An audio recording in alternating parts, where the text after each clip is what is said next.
आइए question number 71 देखते हैं। कह रहा है विच one of the following is a matching set of A phylum and it's 3 examples. तो कह रहा है कि जो 4 विकल्प दिए गए हैं इनमें से एक तरफ संघ यानी फाइलम का नाम दिया गया है और उससे संबंधित कौन कौन से जंतु आते हैं उनके नाम दिए गए हैं। तो कह रहा है कि निम्नलिखित में से कौन सा सही है। तो देखिए 71 का डी ऑप्शन लोलिगो, टेरिडो और ऑक्टोपस ये सब मोलस्का संघ के अंतर्गत आते हैं। तो 71 का डी वाला ऑप्शन हमारा करेक्ट है। इसको देख लेते हैं।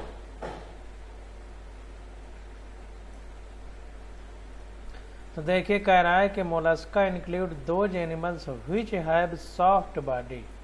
तो मोलस्का के अंतर्गत कोमल शरीर वाले जीव पाए जाते हैं जिनका शरीर कोमल होता है, soft body, usually furnished with a shell, और इनके ऊपर एक कवच रहता है। जैसे घोंघा इसके अंतर्गत एग्जाम्पल आता है मोलस्का के। तो घोंघा को याद करिए कि उसके अंदर का शरीर बहुत मुलायम होता है और उसके बाहर एक कवच होती है। कवच को अंग्रेजी में सेल कहते हैं। The body is often divided into A head with I R tentacles.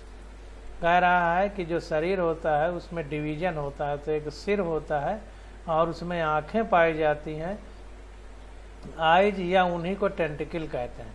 A muscular foot and a visceral mass. एक मस्कुलर फूट होता है, मतलब मस्कुलर फूट पाया जाता है, और visceral mass housing the organs. तो विसरल मास पाया जाएगा, टेंटिकल पाया जाएगी, टेंटिकल को आई भी कहते हैं, हेड भी पाया जाएगा और मस्कुलर फूट पाया जाता है। इसके अंतर्गत लोलिगो, स्क्विड और सी एरो आती है। इसको समुद्री तीर कहते हैं, धनुष कहते हैं। एरो मीन्स धनुष। टेरिडो जिसको सिप वर्म कहते हैं, octopus are some of the their example, इसके उदाहरण। In option A Spongilla and Euplectella belong to Porifera. कह रहा है जो ऑप्शन ए में हमारे स्पॉन्जिला और यूप्लेक्टेला दिए गए हैं ये पोरीफेरा संघ के अंतर्गत आते हैं। बट पेनिट्यूला द सी पेन और सी फीदर जिसको समुद्री पेन या समुद्री पंख कहते हैं, बिलोंग टू सिलेंट्रेटा। तो पेनिट्यूला सिलेंट्रेटा के अंतर्गत आता है। स्पॉन्जिला और यूप्लेक्टेला हमारा पोरीफेरा के अंतर्गत आता है, इसीलिए ऑप्शन ए हमारा गलत हो गया। अब ऑप्शन बी को देखिए बता रहा है। कह रहा है ऑप्शन बी में फाइसेलिया और आरेलिया हैं। ये जो है फाइसेलिया और Aurelia belongs to Cnidaria, Cnidaria या सिलेंट्रेटा के अंतर्गत आती हैं। But Bonellia belongs to phylum Annelida. लेकिन बोनेलिया जो है ये एनिलिडा के अंतर्गत आती है, इसलिए सबको एनिलिडा लिखा गया है, इसलिए बी भी ऑप्शन गलत हो गया। कह रहा है इन ऑप्शन सी, अगर हम ऑप्शन सी की बात करें तो Planaria and Schistosoma belongs to प्लेटी हेलमिन्थेज। तो ऑप्शन सी में जो प्लेनेरिया और सिस्टोसोमा है ये प्लेटी हेलमिन्थेज के अंतर्गत आता है। बट इंटेरोबियस जिसको पिन वर्म भी बोलते हैं बिलोंग्स टू एस्केलमिन्थेज, ये एस्केलमिन्थेज के अंतर्गत आता है। तो सी भी गलत हो गया। तो ए वाला ऑप्शन हमारा करेक्ट है, बाकी बी, सी, डी ये सब गलत होंगे। तो 71 का डी ऑप्शन हमारा करेक्ट है। 71 का डी सही है, ए नहीं। अब इसको थोड़ा सा एनसीईआरटी में मोलस्का के बारे में देख लेते हैं तो आप लोगों को थोड़ा सा और कॉन्फिडेंस आ जाएगा। तो देखिए मोलस्का हमारा दूसरा सबसे बड़ा प्राणी संघ है। इसमें सिर, पेशी, पाद तथा एक अंतरंग ककुद होता है। त्वचा की नरम तथा स्पंजी परत कुकुद के ऊपर प्रावार बनाती है। तो देखिए घोंघा जिसको पाइला बोलते हैं, सेब घोंघा, और ये ऑक्टोपस इसका जो है उदाहरण है। रेती जिह्वा यानी रेडुला पाया जाता है। तो यही कुछ जो है महत्वपूर्ण इसके चरित्र हैं। दूसरा सबसे बड़ा संघ सिर, पेशी, पाद तथा एक अंतरंग कुकुद होता है। रेती जिह्वा यानी रेडुला पाया जाता है। और देखिए इसके एग्जाम्पल हैं पाइला यानी सेब घोंघा, पिंगटाटा यानी मुक्ता सुक्ति, सीपिया यानी कटल फिश, लोलिगो यानी स्क्विड, ऑक्टोपस यानी बेताल मछली, एप्लाइसिया यानी समुद्री खरगोश, डेंटेलियम यानी रद्द कवचर, कीटोप्ल्यूरा यानी काइटन। तो देखिए किस प्रकार से हमसे एग्जाम्पल दे करके पूछा जाता है। तो जितने भी संघ हैं उनके एग्जाम्पल और उनके दूसरे नाम क्या हैं, जैसे पाइला को सेब घोंघा कहते हैं। तो ये सब चीज़ें आपको याद होनी चाहिए। अब 72 नंबर क्वेश्चन देखते हैं। कह रहा है what is common about Trypanosoma Noctiluca, Monocystis and Giardia. तो ये सब ट्रिपैनोसोमा नॉक्टिल्यूका, मोनोसिस्टिस तथा जियार्डिया के बारे में निम्नलिखित में से कौन सा मतलब सबके लिए लागू होता है, जो 4 विकल्प दिए गए हैं।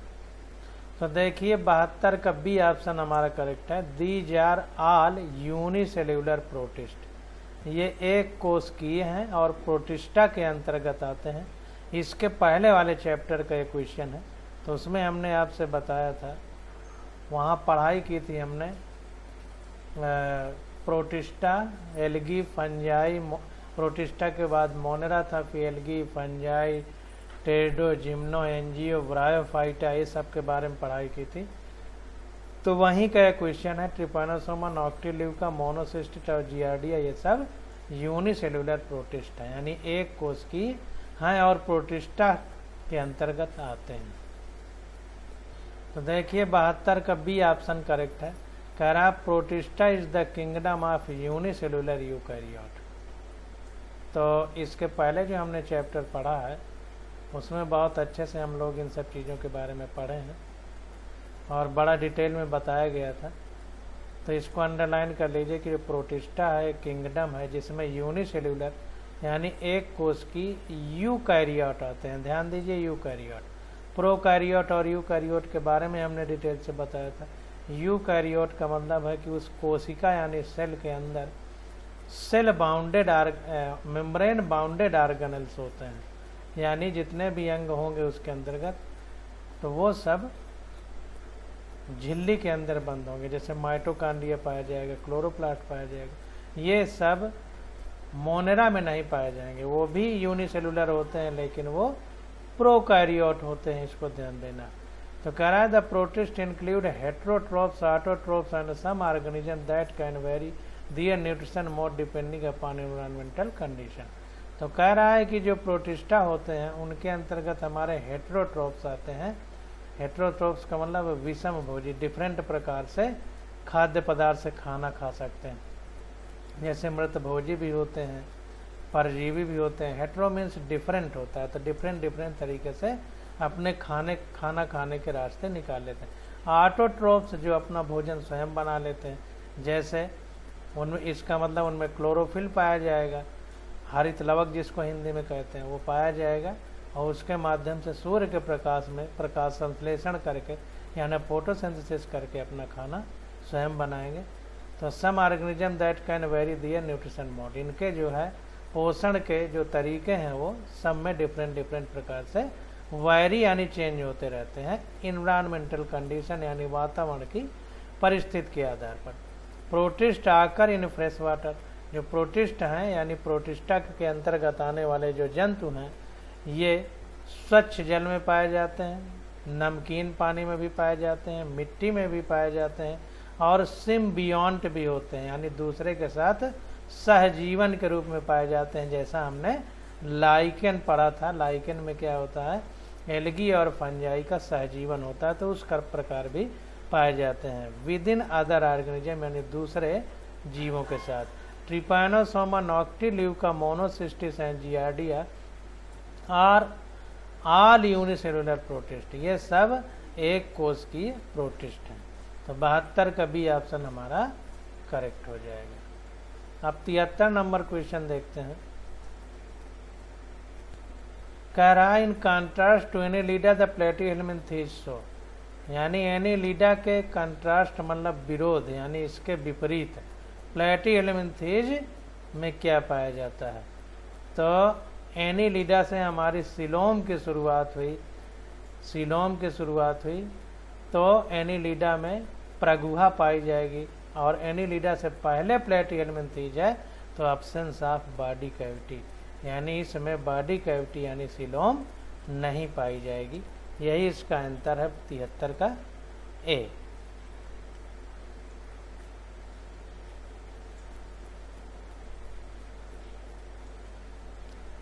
तो देखिए 73 का ए में कह रहा है Platyhelminthes do not have body cavity so they are acoelomates. Platyhelminthes में बॉडी कैविटी नहीं पाई जाती है, इसलिए ये एसीलोमेट के अंतर्गत आएंगे, यानी इनमें प्रगुहा अनुपस्थित होगी।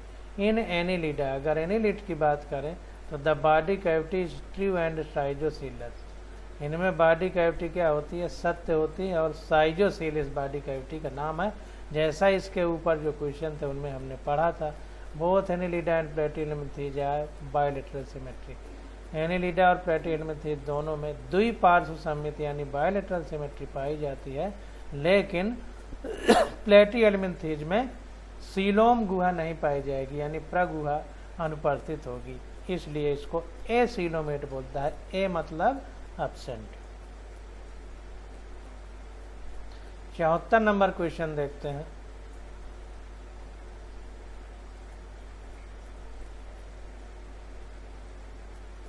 तिहत्तर नंबर क्वेश्चन में देखिए प्लेटिहेलमिन्थेज पूछा गया था।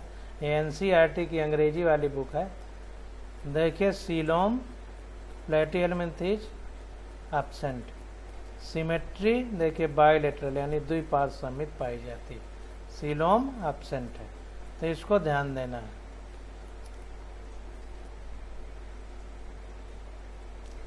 चौहत्तर नंबर क्वेश्चन देखते हैं। कह रहा है from the following statement select the wrong one. गलत हमसे पूछा जा रहा है, ध्यान देना है, गलत वाला हमको बताना है। तो गलत कौन सा है ये बताना है।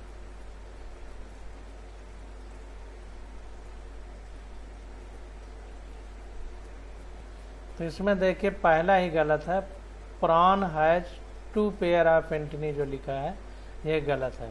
Prawn has 1 pair of antennae होना चाहिए, तो 2 पेयर जो लिख दिया यही गलत है। अब बाकी ऑप्शन देखते हैं। Nematocyst are characteristic of the phylum Cnidaria. Cnidaria के अंतर्गत निमैटोसिस्ट या निडोब्लास्ट पाई जाती है। इसी को स्टिंगिंग सेल बोलते थे, जो सुरक्षा के लिए जरूरी है और इसको भोजन पकड़ने में भी सहायता करती। Millipedes have 2 pair of appendages. जो मिलीपीड होता है इसमें 2 पेयर अपेंडेज होते हैं, यानी 4 जोड़ी, 2 पेयर का मतलब 4 पैर होते हैं in each segment of the body, प्रत्येक सेगमेंट में बॉडी के, यानी बॉडी के प्रत्येक खंड में 4 पैर होते हैं, या 2 जोड़ी पैर कह सकते हैं, मिलीपीड में पाए जाते हैं। Animals belonging to phylum Porifera are marine and fresh water. जो पोरीफेरा के मेंबर होते हैं वो मैराइन और फ्रेश वाटर यानी समुद्र और स्वच्छ जल दोनों में पाए जाते हैं। फ्रेश वाटर में स्पॉन्जिला हम लोगों ने पढ़ा था, जिसको फ्रेश वाटर स्पंज भी बोलते थे। तो 74 का ये विकल्प हमारा गलत हो जाएगा। तो देखिए इसमें लिखा हुआ है कि prawn has 1 pair of antennae, 1 on either side just below the antennules. तो एंटीन्यूल्स के नीचे एक जोड़ी एंटीनी पाए जाते हैं प्राण में। They are sensory, excretory and balancing in function. इनका काम क्या होता है? ये सेंसरी यानी संवेदी अंग होते हैं, एक्सक्रीटरी यानी उत्सर्जन में भी हेल्प करते हैं, एंड बैलेंसिंग इन फंक्शन, और बैलेंस करने में भी यानी संतुलन में भी सहयोग करते हैं। अब देखिए सारी चीज के बारे में हम पढ़ लें। Antennules are attached on either side below the base of eye stalk. Eye का स्टाक यानी एक पार्ट होता है जिसको आई स्टाक कहते हैं, उसी के नीचे जो है एंटीन्यूल्स अटैच रहते हैं। They are tactile in function. ये टैक्टाइल इन फंक्शन होते हैं। टैक्टाइल का मतलब टच करने पर उसको पता चले, तो ऐसे अंग को टैक्टाइल बोलते हैं। Nematocyst are present in cnidoblast. जैसा अभी हमने बताया कि निमैटोसिस्ट निडोब्लास्ट में पाई जाती है, और ऑफेंस और डिफेंस यानी सुरक्षा और अपने फायदे के लिए यानी दूसरे को मारने के लिए भी इस्तेमाल करते हैं इसका, और डिफेंस यानी सुरक्षा के लिए भी। Millipedes belong to class Myriapoda. Millipede जो है ये हमारा मिरियापोडा क्लास के अंतर्गत आता है। They are called 1000 legs. इसमें क्या होता है कि लगभग 1000 पैर पाए जाते हैं। Legs because of possession of numerous walking legs. They are called 1000 leg. इसको 1000 पैर 1000 लेगर भी बोलता है, मतलब जिसमें हजारों पैर पाए जाते हैं। बिकॉज इसका कारण क्या है, possession of numerous walking legs, क्योंकि इसमें बहुत सारे चलने के लिए पैर होते हैं। Body is made up of small head and 14 trunk segment. इसका शरीर जो होता है वो हेड और ट्रंक यानी सिर और वक्ष में बटा होता है। Each with 2 pair of jointed leg. और प्रत्येक सेगमेंट यानी ट्रंक यानी जो वक्ष होता है उसमें 40 खंड होते हैं और 40 खंडों में प्रत्येक खंड में 2 पेयर ऑफ जॉइंटेड लेग होते हैं। 2 जोड़ी संधिपाद होते हैं, यानी वो पैर जो होते हैं उसमें भी जॉइंट होते हैं। Animals belong to phylum Porifera. जो एनिमल पोरीफेरा के अंतर्गत आते हैं उनमें मोस्टली मैराइन यानी ज़्यादातर समुद्री होते हैं। फ्यू आर फ्रेश वाटर, कुछ जो है स्वच्छ जल वाले पाए जाते हैं। अब 75 नंबर क्वेश्चन देखते हैं। कह रहा है विच one of the following characters is not typical of the class Mammalia. तो कह रहा है मैमेलिया यानी स्तनधारी क्लास जो है, तो 4 विकल्प जो दिए गए हैं तो इनमें कौन सा लक्षण स्तनधारी का नहीं है। नॉट टिपिकल, इसको ध्यान दीजिए, नॉट का मतलब नहीं है, महत्वपूर्ण लक्षण नहीं है, इसको ध्यान देना है। अब देखिए थीकोडोंट डेंटिशन यानी जबड़े की हड्डी में जो है एक गड्ढा होता है, उसी में दांत गड़े रहते हैं, ये पाया जाता है। एल्वियोलर लंग्स, हवादार इसके फेफड़े पाए जाते हैं, यानी लंग्स में एल्वियोलाई पाई जाती हैं। और 7 सर्वाइकल वर्टिब्री, गर्दन में 7 सर्वाइकल वर्टिब्री होती हैं, ये भी सही है। 10 पेयर ऑफ क्रेनियल नर्व, ये गलत हो गया। 12 पेयर ऑफ क्रेनियल नर्व होती है, यानी 12 जोड़ी होती है, ना कि 10 जोड़ी होती है। तो इसको देख लेते हैं।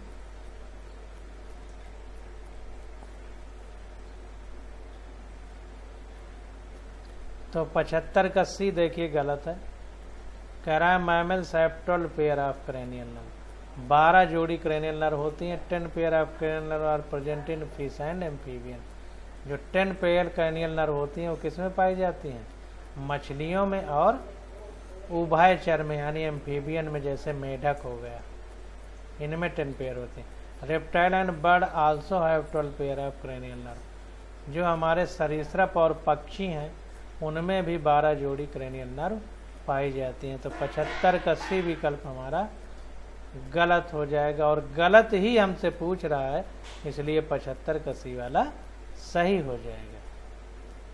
76 नंबर क्वेश्चन देखते हैं। कह रहा है in Arthropoda head and thorax are often used to form cephalothorax. कह रहा है आर्थ्रोपोडा संघ में जो सिर है और वक्ष है are often used to form cephalothorax, ये दोनों मिल करके सिफेलोथोरैक्स बनाते हैं। But in which one of these following classes is the body divided into head, thorax and abdomen. लेकिन इसका कौन सा क्लास है, देखिए ये संघ है आर्थ्रोपोडा, और इस संघ के अंतर्गत कह रहा है कौन सा क्लास है यानी वर्ग है जिसमें शरीर हेड, थोरैक्स और एब्डोमेन यानी सिर, वक्ष और उदर में बटा हुआ होता है, वो हमको बताना है। तो देखिए इंसेक्टा हमारा क्लास जो कि बहुत महत्वपूर्ण है आर्थ्रोपोडा संघ का, तो इसी में शरीर सिर, वक्ष और उदर यानी हेड, थोरैक्स और एब्डोमेन में बटा हुआ होता है। तो इंसेक्टा हमारा सही हो जाएगा 76 का ए विकल्प।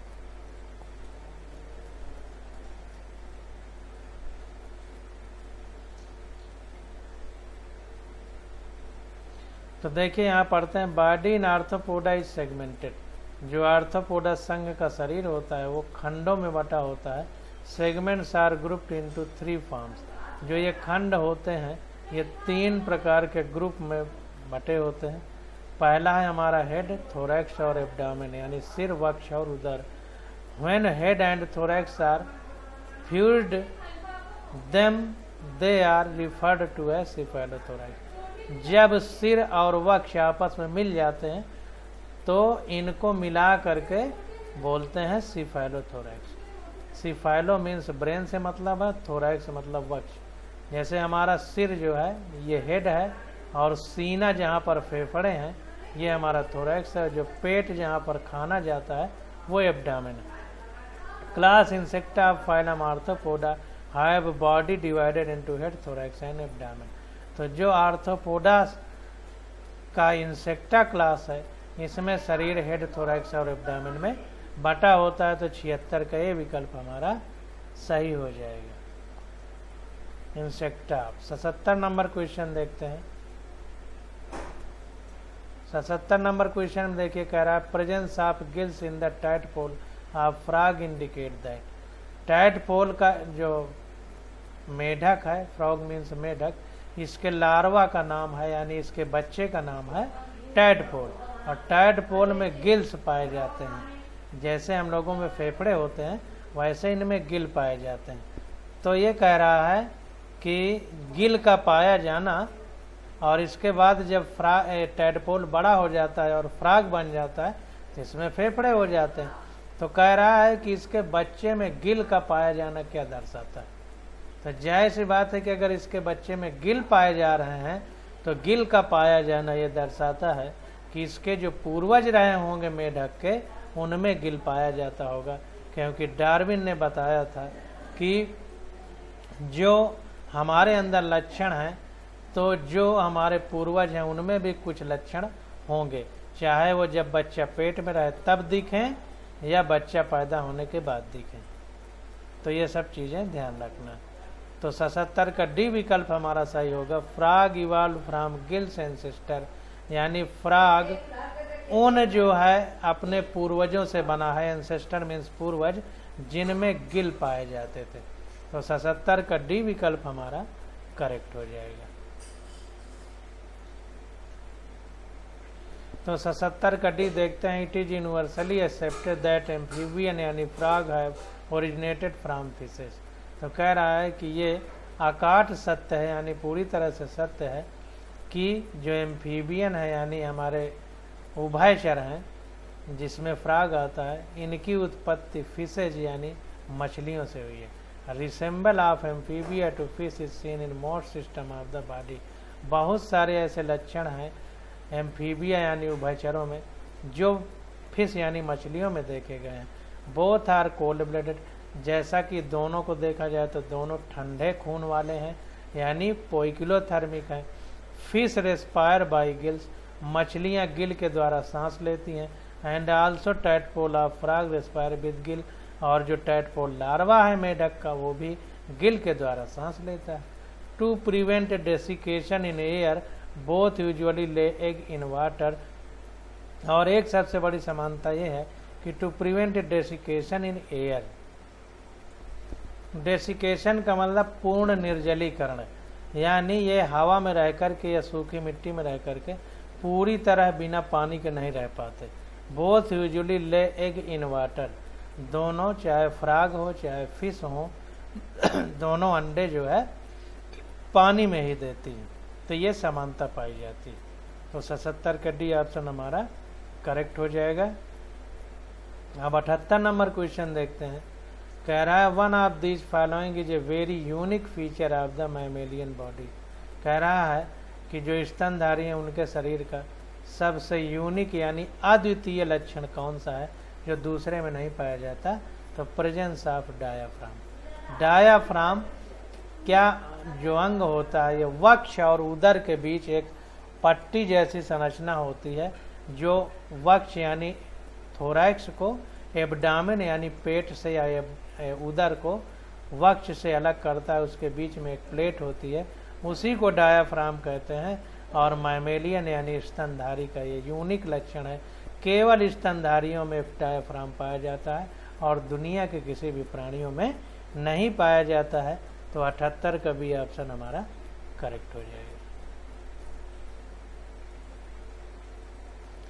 तो देखिए 78 का भी, the unique feature of mammals is the presence of diaphragm. Diaphragm का पाया जाना अद्वितीय लक्षण है स्तनधारी के लिए। It is a membranes that separate thorax cavity from abdomen cavity. ये एक झिल्ली नुमा होता है जो थोरैक्स यानी वक्ष को एब्डामिन कैविटी यानी उदर गुहा से अलग करता है। The cavity of other animal is not divided into thorax and abdomen cavities. जो अन्य जीव हैं उनमें जो कैविटी हैं वो थोरैक्स यानी वक्ष और एब्डामिन मीन्स उदर में डिवाइड नहीं होती।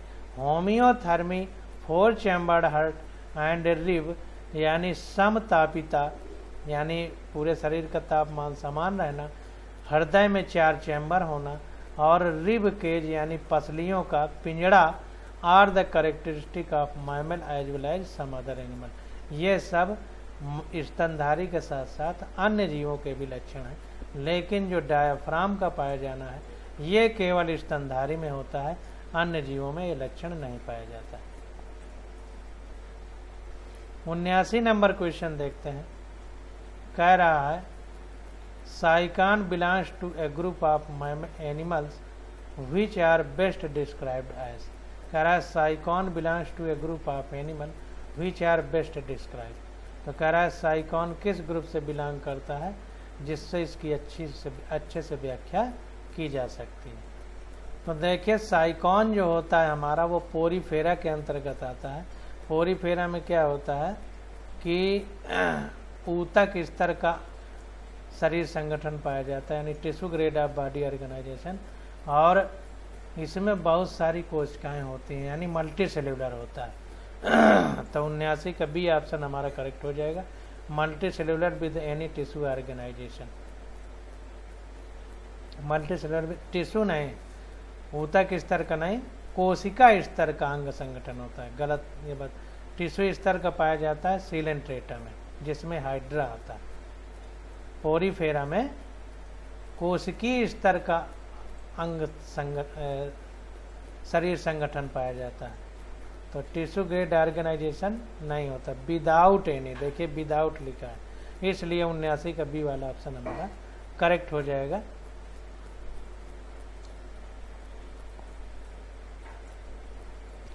तो 79 का देखिए Sycon belong to the phylum Porifera, Porifera के अंतर्गत आता है। आर मल्टी सेल्यूलर ऑर्गेनिज्म, बहुकोशिकीय जंतु होते हैं with cellular level of body organisation यानी कोशिकीय स्तर का अंग संगठन होता है। The constituent cells perform their function more or less independently, no distinct tissue or organ are present. किसी प्रकार के ऊतक या अंग नहीं पाए जाते हैं, सारी कोशिकाएं ही स्वतंत्र रूप से शरीर के कार्यों का पूर्ण रूप से निर्वहन करती हैं।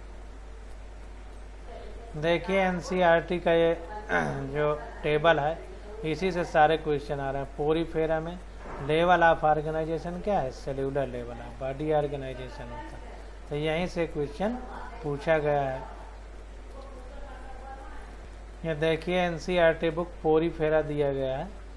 इसका मेन लक्षण क्या है कि बहुत सारे आष्टिया होते हैं शरीर में, इनसे पानी अंदर जाता है, अंदर एक गुहा होती है, उससे ये एक बहुत बड़े छेद द्वारा बाहर निकलती है जिसको आस्कुलम कहते हैं, और गुहा जो होती है यानी कैविटी उसको स्पंजोसील कहते हैं, और बड़ा जो छेद होता है जिससे पूरा वाटर करंट बाहर निकलती है वो आस्कुलम कहलाता है। कोएनोसाइट सेल पाई जाती हैं इस स्पंजोसील कैविटी में, वो ऐसे लगातार जैसे मछली अपनी पूंछ हिलाती रहती है वैसे हिलती डुलती रहती हैं, तो पानी की तरंग अंदर बाहर से अंदर की ओर आती रहती है।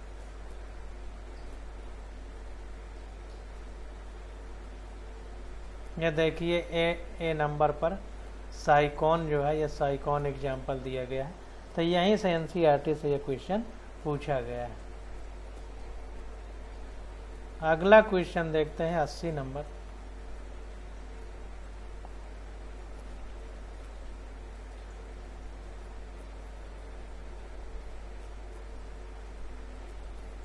कह रहा है during the life cycle Fasciola hepatica, तो फैसियोला हिपैटिका को लीवर फ्लूक भी कहते हैं। क्योंकि लीवर में पाई जाती है। Infect it's intermediate host and primary host at the following larval stage respectively. कह रहा है कि during the life cycle of Fasciola hepatica, Fasciola hepatica के जीवन चक्र में इन्फेक्ट इट्स इंटरमीडिएट होस्ट, एक देखिए इसका प्राथमिक जो है होस्ट होता है जिसको ये प्रभावित करती है, और उसके बाद एक इंटरमीडिएट होस्ट होता है जिसको प्रभावित करती है। जैसे मान लीजिए, हम मोटी मिसाल समझा रहे हैं कि जैसे कि आपके घर में बकरी है और बकरी को कोई बीमारी हो जाए और बकरी से आपके अंदर वो बीमारी हो जाए, तो पहले जो लार्वा है वो किस में जाएगा? बकरी में, तो वो प्राइमरी होस्ट हो जाएगा, और उसके बाद आपको बीमारी आई तो आप इंटरमीडिएट होस्ट होंगे। तो इसी प्रकार से इसमें भी कंडीशन होती है। तो कुल मिला के प्राइमरी होस्ट को कौन सा लार्वा इन्फेक्ट करता है और इंटरमीडिएट होस्ट को कौन सा लार्वा इन्फेक्ट करता है। तो पहले देखिए इंटरमीडिएट होस्ट है, बाद में प्राइमरी होस्ट, तो उसी हिसाब से हमको आंसर देना है। तो देखिए एनसीईआरटी में फाइलम प्लेटीहेल्मिन्थेज यानी जिसमें चैप्टेक्रम आते हैं, फ्लैट वर्म देखिए, तो इसमें देखिए कहीं भी ये सब चीज़ें नहीं लिखी गई हैं, बस इतना लिखा है कि हुक और सकर है प्रेजेंट है पैरासाइट के लिए। कहीं भी लार्वा देखिए यहाँ पर लिखा है fertilisation internal and development is through many larval stage, some member like Planaria possess high regeneration capacity. Planaria में बहुत सारी रिजनरेशन कैपेसिटी होती है, यानी अपने आप को टुकड़ों में भी तोड़ करके नए नए प्लानेरिया बनाने की क्षमता। टीनिया टेपवर्म इसका एग्जाम्पल है, और फैसियोला लीवर प्रूफ है। और देखिए इसमें कुछ नहीं दिया गया है। इसके बाद ये फाइलम एस्केल्मेंथेस शुरू हो गया है, तो इस क्वेश्चन को हम लोग छोड़ सकते हैं। तो 80 नंबर क्वेश्चन हम लोग छोड़ देंगे, इसमें डिस्कस करने की जरूरत नहीं है, जो चीज़ एनसीईआरटी में नहीं दी गई है। 81 नंबर क्वेश्चन भी एनसीईआरटी में नहीं दिया गया, इसको भी छोड़ देते हैं।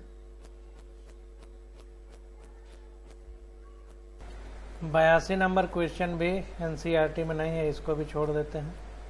ये सब देखिए पुराने क्वेश्चन हैं, जब नीट एग्ज़ाम नहीं होता था, सीबीएसई अलग होता था, यूपी बोर्ड अलग होता था, तब के क्वेश्चन है, तो इनको छोड़ा जा रहा है, जो अब एनसीईआरटी में नहीं है। अब 83 नंबर क्वेश्चन देखते हैं। कह रहा है कि given below are 4 matching of animal and its kind of respiratory organs, kind of respiratory organ. तो कह रहा है सांस लेने के अंग इधर दिए गए हैं और जीव का नाम इधर दिया गया है, तो कौन कौन से सही मैच।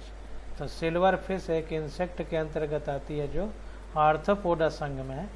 ट्रैकिया पाया जाता है सांस लेने के लिए। स्कॉर्पियन में, बिच्छू में बुकलंग पाए जाते हैं।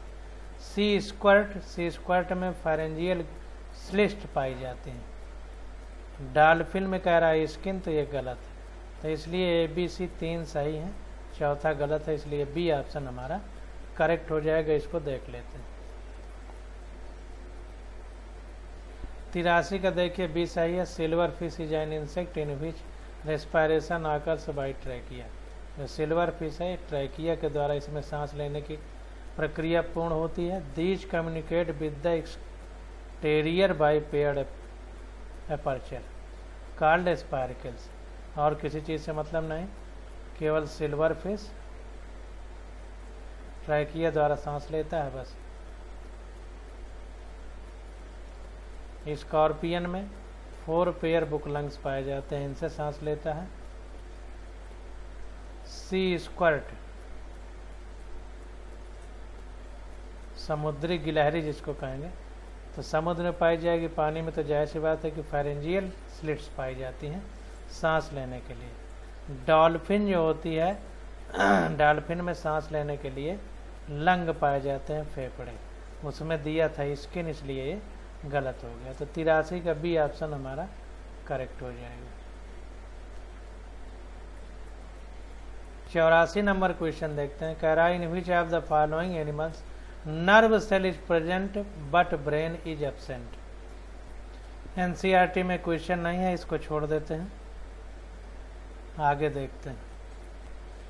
हमसे 85 नंबर क्वेश्चन में पूछ रहा है कि भ्रूणीय अवस्था में यानी एम्ब्रियोनिक स्टेज में यानी जब बच्चा पेट में रहता है तो नोटोकार्ड किस में प्रेजेंट होती है? तो आल कार्डेट इसका आंसर सही है, 85 का है। सारे कार्डेटा में जीवन में किसी न किसी अवस्था में जो है नोटोकार्ड पाई जाती है, तो आल कार्डेट इसका आंसर हो जाएगा 85 का ए। सॉल्यूशन देख लेते हैं। Chordata are the animal that have notochord. Chordata ऐसे जीव हैं जिनमें नोटोकार्ड पाई जाती है, यानी पृष्ठरज्जु जिसको कहते हैं। A skeletal rod present at some stage in life cycle. एक स्केलेटल रॉड होती है, रॉड मतलब रज्जु हिंदी में, स्केलेटल मतलब हड्डी की बनी, जिसको नोटोकार्ड कहते हैं, जो जीवन में किसी न किसी अवस्था में पाई जाती है, some stage in life. In lower vertebrae, जो बहुत निचले स्तर के वर्टिब्रेट यानी कशेरुकी हैं, notochord persist throughout life, while in higher vertebrae it is replaced by vertebral column. जो लोअर यानी निम्न कोटि के कशेरुकी हैं उनमें notochord persist throughout life, पूरी जिंदगी भर रहती है, और जो हायर वर्टिब्रेट हैं यानी जो आगे चलकर जो कुछ उच्च स्तर के कशेरुकी हैं उनमें क्या होता है, यही नोटोकार्ड बाद में वर्टिब्रल कॉलम यानी हड्डी वाली जो रीढ़ की हड्डी है उसमें बदल जाती है इन एडल्ट यानी जवान अवस्था में। Non chordates never develop notochord not even in embryonic stage. जो नॉन कार्डेट हैं यानी जो कार्डेटा के अंतर्गत नहीं आते हैं उनमें जीवन की किसी भी अवस्था में जो है नोटोकार्ड नहीं बनती है।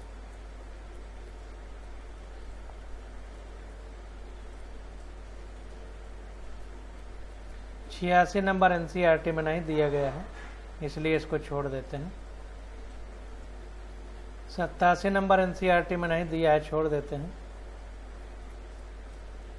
देखिए 88 नंबर कह रहा है इन हाइड्रा वेस्ट मटेरियल या food digestion and nitrogenous waste material are removed respectively from.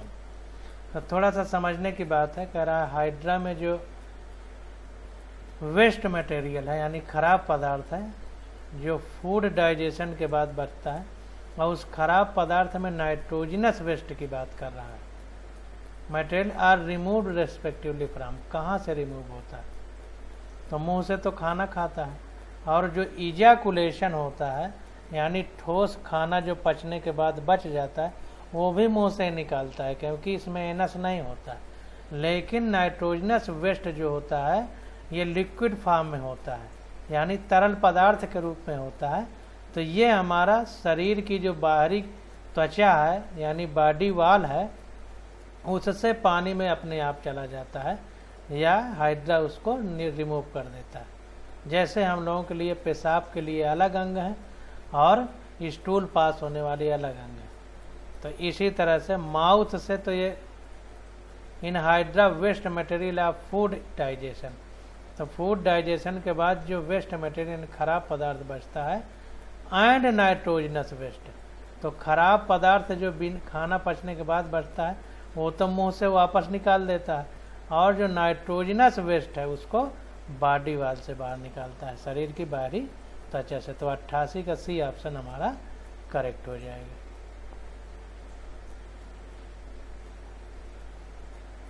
तो 88 का सी ऑप्शन हमारा करेक्ट है। दुनिया का ये सब लिखा हुआ इसका कोई मतलब नहीं है, जितना एनसीईआरटी में बस उतना ही हमारे लिए पर्याप्त है, इधर उधर की चीज़ें पढ़ने का कोई मतलब नहीं है। 89 नंबर क्वेश्चन एनसीईआरटी में नहीं है, छोड़ देते हैं। हम 90 नंबर क्वेश्चन में देख के पूछ रहा है similarity in Ascaris lumbricoides and Anopheles stephensi. तो एस्केरिस हमारा निमेटोडा के अंतर्गत आता है, और एनाफिलीज हमारा जो मच्छर है आर्थ्रोपोडा में इंसेक्टा के अंतर्गत आता है। तो इनमें क्या होता है कि सेक्सुअल डाइमॉर्फिज्म यानी नर और मादा की पहचान अलग अलग की जा सकती है, ऐसे उसमें अंग पाए जाते हैं, तो ये दोनों में पाया जाता है। तो 90 का ए ऑप्शन हमारा करेक्ट हो जाएगा। जैसे एस्केरिस को पहचानने के लिए जो नर एस्केरिस है वो छोटी होती है और मुड़ी हुई होती है पीछे, जबकि मादा एस्केरिस लंबी होती है और पीछे सीधी होती है, तो दोनों को पहचाना जा सकता है। तो इसी को सेक्सुअल डाइमॉर्फिज्म कहते हैं कि मतलब नर और मादा को कैसे पहचाना जा सके। इसी प्रकार एनाफिलीज में भी एनल स्टाइल और एनल सरकाई ये सब पाई जाती हैं, जिससे इनको पहचाना जा सकता है। तो 90 का ये ऑप्शन हमारा करेक्ट हो जाएगा। जितनी भी चीज़ें हैं सब एनसीईआरटी में नहीं लिखी हैं, इनको पढ़ने की कोई ज़रूरत नहीं है। अब 91 नंबर क्वेश्चन देखते हैं। तो आज 90 नंबर क्वेश्चन था, 91 नंबर क्वेश्चन से अगले लेक्चर में स्टडी करेंगे। आज बस यहीं तक।